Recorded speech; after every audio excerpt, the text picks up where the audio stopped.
Step 11. Who am I? The royal path to realize the self. In this step, we are asking a question. Who is the experiencer in us? What is the nature of the experiencer? Experiencer is a human being. What is he experiencing? He is experiencing a feeling of his body, the climate around, the psychological feelings of anger, peace, elated feeling, depressed feeling, sorrow, loneliness, confusion, doubt, seeking spirituality, getting rid of the negativities. All these are the feelings for which he owns up the responsibility as an experiencer or a person who wants to avoid, which are all undesirable to him, not wanted by him, and is trying to figure out, seek the necessary things for his betterment. Essentially, we each one of us consider ourselves an isolated human being, a full human being with lot of choices available with us to seek one thing and to reject something else, and constantly thereby being someone identifying with the physical form, with one's name and the character roles that are all played through that name and form. Isn't it the experience of us in each moment, each and every moment of our waking state life? Have we ever asked the question, does the body experience anything? Or something else called the mind on behalf of the body? The mind taking itself to be the physical body and experiences each and every feeling or experience.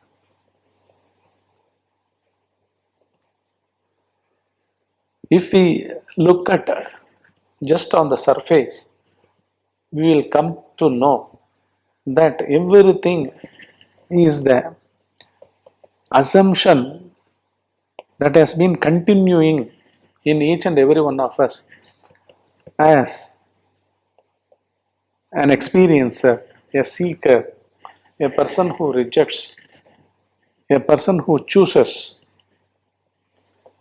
The personhood is automatically coming into the forefront of an experience.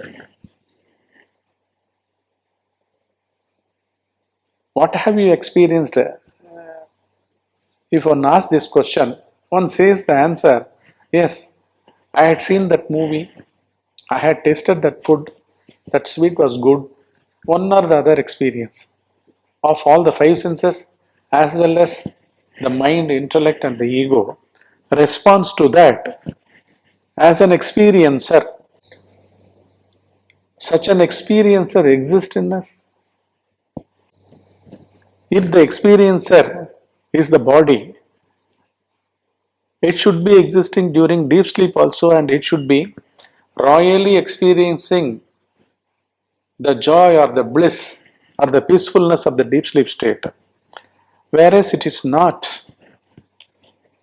No one exists there in the deep sleep.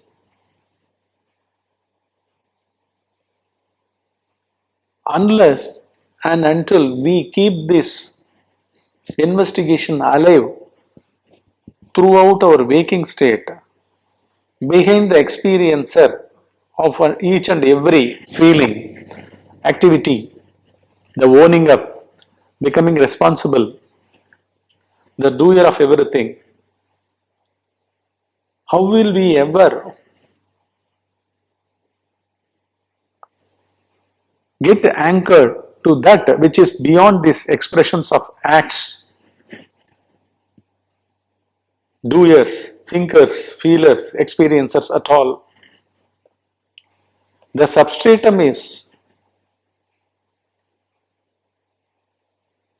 stillness and silence. Always the substratum, the matrix of everything is stillness and silence. It cannot be many. It is oneness itself. In deep sleep, is it the deep sleep of the whole of the population of this earth? Maybe around 750 or 770 crores, or one sleep, one deep sleep state? What is it really going on? The truth is formless. Though it is formless, it is existence itself. Existence not in the sense of physical cosmos, names or forms. It exists without a form, without a name, without a symbol, limitless, unmoving. That's why it's referred to as stillness. Especially the Lord in Tiruvannamalai is called as Aruna Achaleswarar, Arunachaleswarar. Achalam means unmoving, still. Ishvara means the ruler. The golden, radiant, unmoving stillness is called as Aruna Achaleswara. This is what is the meaning of it. This is nothing but the state of our deep sleep. But if it is my essential nature, why do I not realize it now in my waking state? Because of the isolated experiencer in you prevents you, veils your intellect, veils your mind through thoughts, veils your intellect through feelings, and veils the ego as an experiencer himself. An experiencer is a veil of ignorance.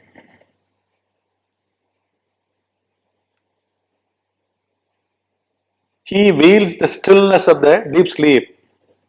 He veils the silence of the deep sleep. He veils the consciousness of the deep sleep. Who? The experiencer. Why?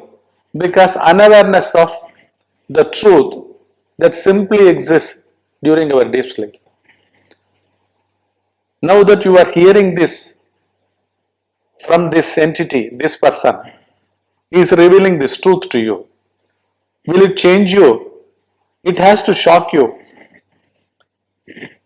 If you are non-experiencing, non-living, non-dying state of deep sleep is the truth,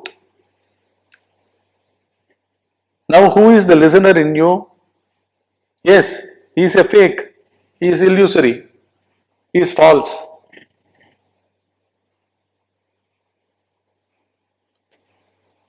This should shock the listener in you.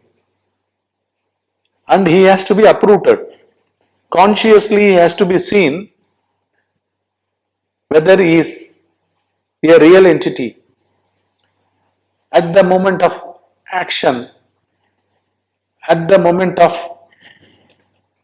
rejecting, accepting, changing, seeking, avoiding, all sorts of activities psychologically one does within oneself, all the time throughout waking state and as dreams in dream state. Are these persons real?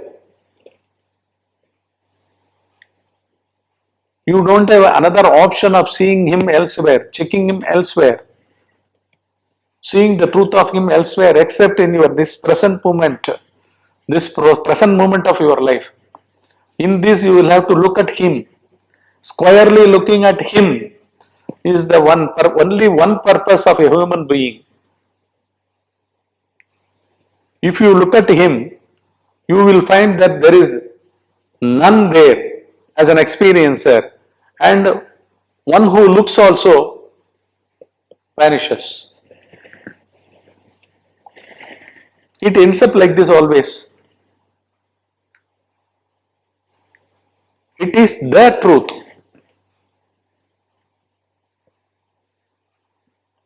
Where from this experiencer arises in us? From where does he arise? What else is his abode?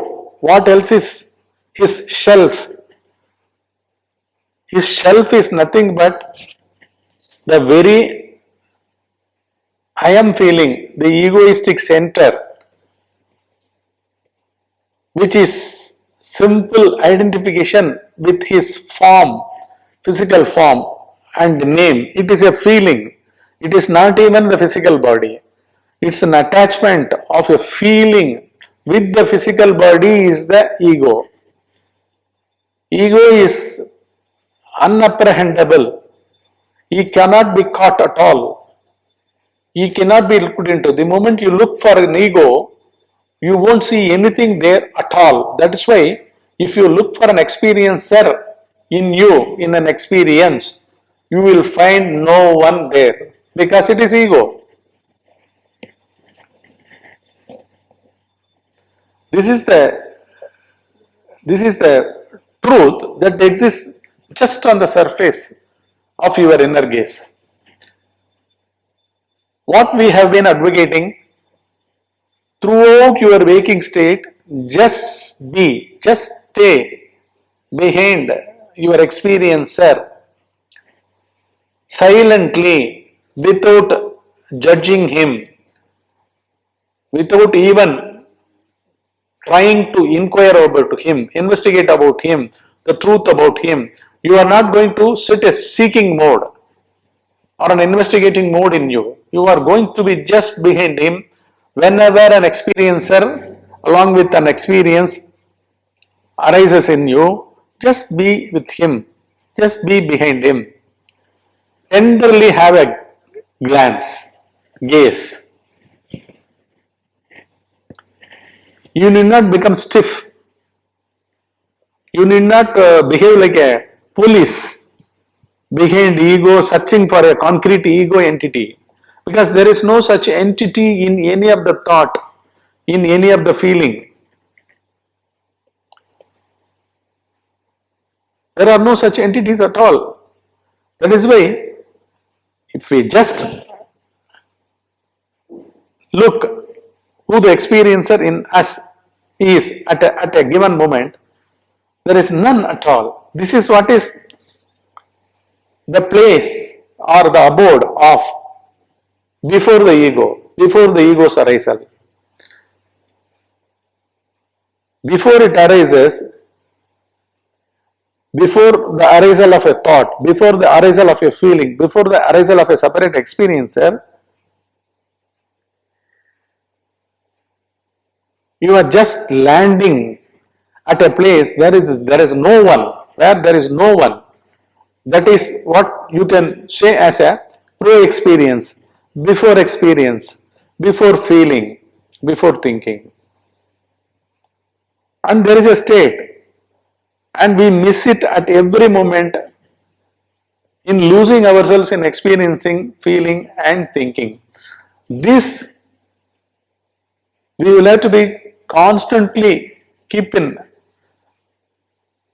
our remembrance.